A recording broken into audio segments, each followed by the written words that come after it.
l'équipe et moi, nous sommes déçus des résultats, mais l'équipe se sent pleine de force pour corriger la situation.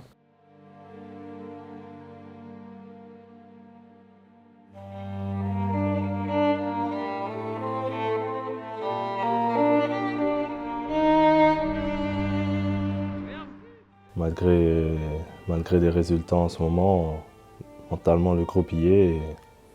Parce qu'on sait que voilà, une saison c'est long et qu'il y a des périodes comme ça où on sera un peu moins bien, mais il ne faut pas lâcher.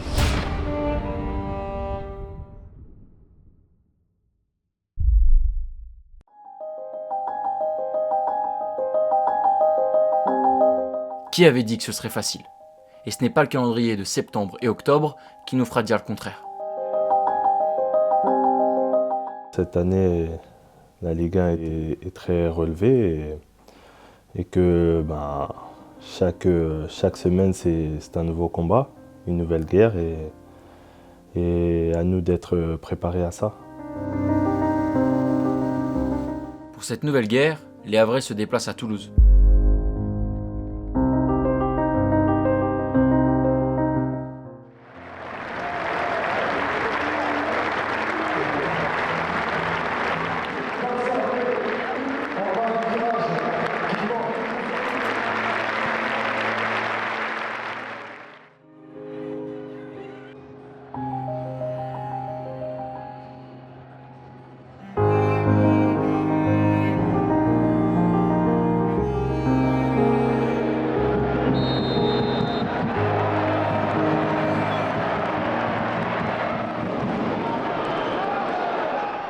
Début de match demi-teinte, début de match poussif pour nos Hackmen.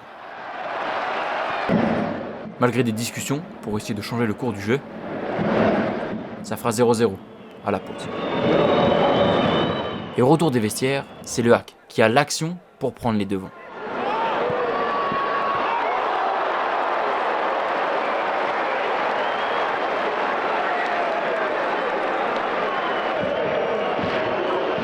Je pensais que c'est but, mais malheureusement, un gardien a joué très bien. Mais voilà, en Ligue 1, l'exigence est telle que tu peux te faire punir sur chaque ballon, même les plus anodins.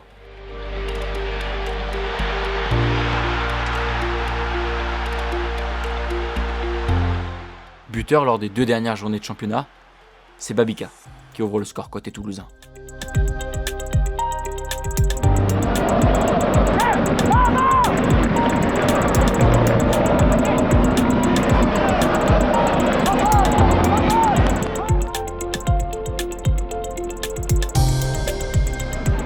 C'est même Toulouse qui va doubler la mise par le biais d'Yann Beau. Toulouse était à notre portée. On a fait ce non-match. On n'a pas retrouvé le hack d'habitude. Énormément de frustration par rapport à ça. Le rose, le violet, une défaite dans les tons pastels. Voilà pourquoi il est si dur à avaler. On n'a pas vraiment reconnu les ciels et marines pendant ces 90 minutes. Voilà pourquoi Didier Digard et ses hommes veulent absolument réagir sur le rocher. Après, ce qu'on dit, c'est que quand on passe tellement à côté, on peut que rebondir. Donc, c'est frustrant pour les joueurs, parce que c'est vraiment une mauvaise prestation. Pour les gens qui ont fait le déplacement, nos supporters qui sont venus jusqu'ici, c'est vrai que c'est dur. Mais ça fait partie du foot aussi.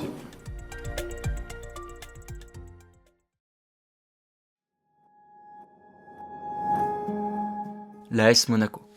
Voilà qui convoque la mémoire de tout passionné de football. Selon les générations, surgit le souvenir d'Ettori, de Petit, d'Onis, champion de France 1978. Ou revit-on l'épopée de la Ligue des Champions 2004 avec la team de Deschamps. D'autres se souviendront sûrement de l'histoire plus récente de l'AS Monaco, comme cette nouvelle épopée, en 2017, en Ligue des Champions. Mais aujourd'hui, les Monégasques ne donnent toujours pas dans la demi-mesure. 3e du championnat avec 10 points, ex-aequo avec l'Olympique de Marseille à 2 longueurs du leader parisien. Les joueurs du tacticien allemand se sont imposés 3 fois en 4 journées.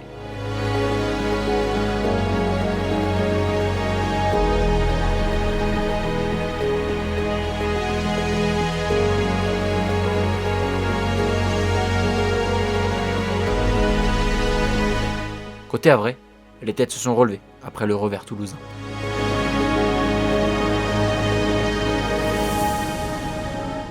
Les Havrais entament la partie plein de bonne volonté.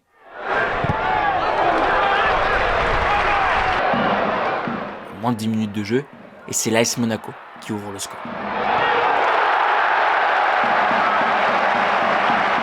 Mais les Havrais ne lâchent pas. Ils se démènent pour revenir.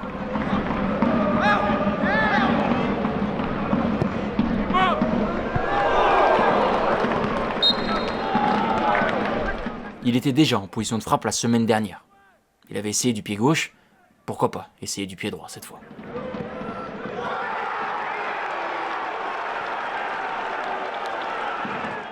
J'étais très content de marquer.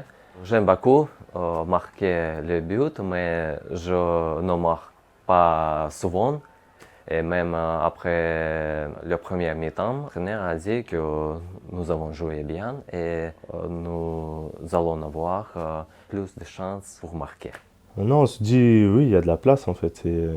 Voilà, surtout, on avait bien commencé cette deuxième mi-temps et on est confiant, et il y a de la place et il y a moyen de faire quelque chose. Ce but de Dallaire avait tout pour redonner de la confiance à l'équipe.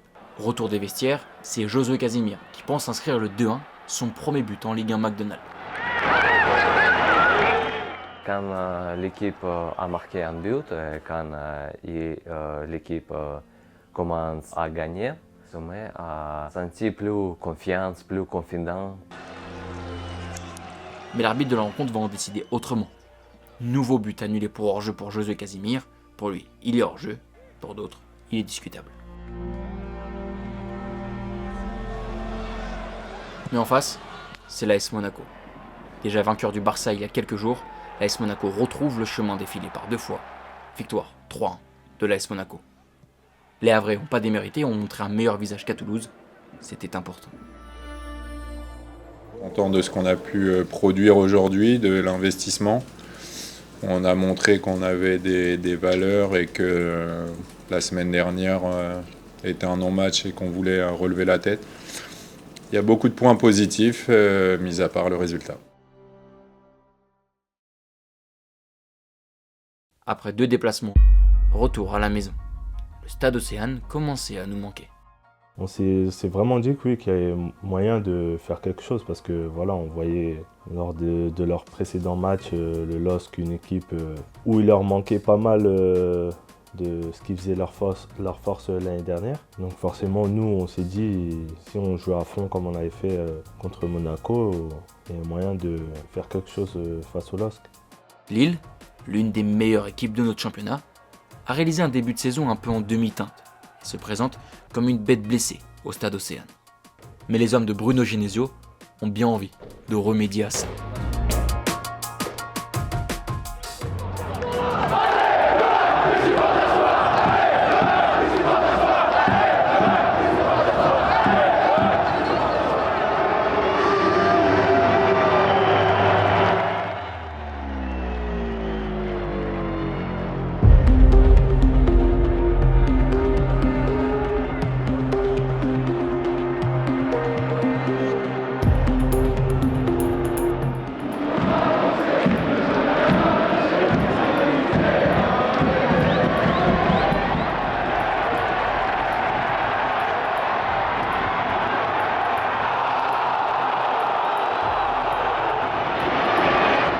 Nos Hackmen n'y sont pas.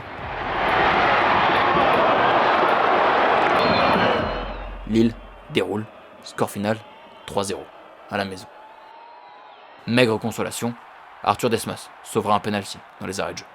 En ce match contre notre équipe, Lille était plus fort et ils ont mérité la victoire. Frustrant parce que certes le LOSC ils ont été meilleurs que nous sur ce match-là, mais nous je pense qu'on n'a pas montré notre meilleur visage. Au final on a un peu énervé, un peu frustré. Il faut vite basculer à autre chose, corriger ce qui n'a pas été bon durant le week-end. Et voilà, toujours c'est par le travail de toute façon que tout passe.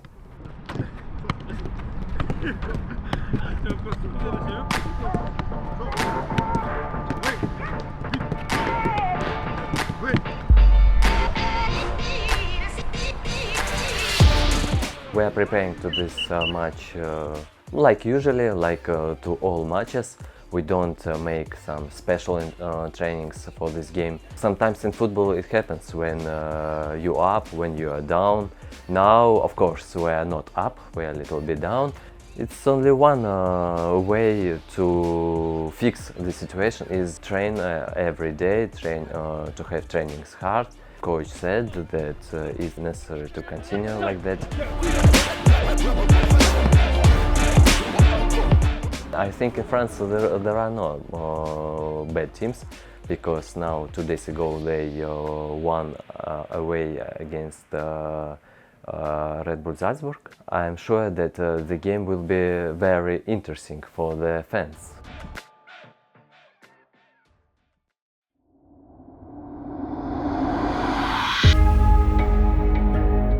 En France, ils sont 4 à jouer la Ligue des Champions.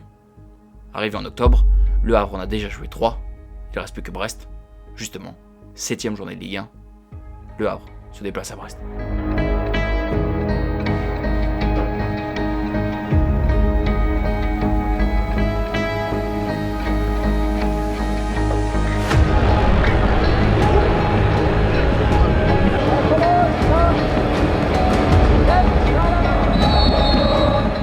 Encore une fois, les Havrais avaient encore plutôt bien commencé leur sujet.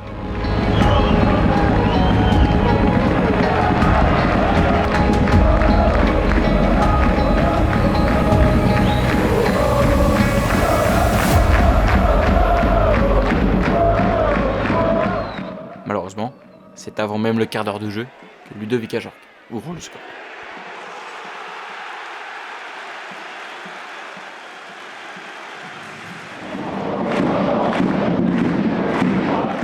Les Havrais vont continuer de pousser, mais à la mi-temps, les hommes de Didier Digard ne parviennent pas à revenir au score. 1-0 pour Brest. Les Havrais n'avaient pas besoin de ça.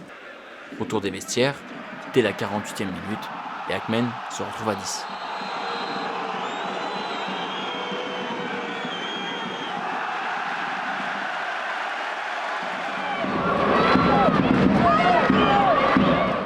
Le Havre se projette. Le Havre essaye. Malheureusement, quand tu te projettes, tu te dévoiles.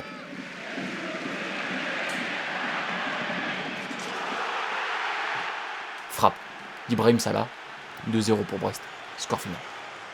Quand on regarde le match, on s'est créé pas mal d'occasions. Avec un peu plus de réussite, je pense qu'on aurait pu rapporter au moins un point ou voire plus, on ne sait pas. Mais il nous a manqué ce petit but qui aurait pu faire la bascule dans la rencontre. Ça n'a jamais été facile. La montée a été très difficile. Bon, je n'étais pas là, mais je suis au courant de comment ça s'est fait, etc. Le maintien, j'étais là, c'était très difficile. Et aujourd'hui, ça fait quoi, 3-4 matchs que c'est dur, mais on a quand même 6 points. Il faut rester calme, il faut relativiser. On a joué contre de très grosses équipes, des équipes de Ligue des Champions. Mais il faut être conscient de la situation et à nous, les joueurs, de montrer qu'on mérite de porter ce maillot, de 1, et de 2, qu'on peut se surpasser et faire plus que ce que les gens attendent de nous. Retour d'André Ayou, trêve internationale, bref, l'occasion pour nous, les Marines, de tourner la page et cap sur Lyon.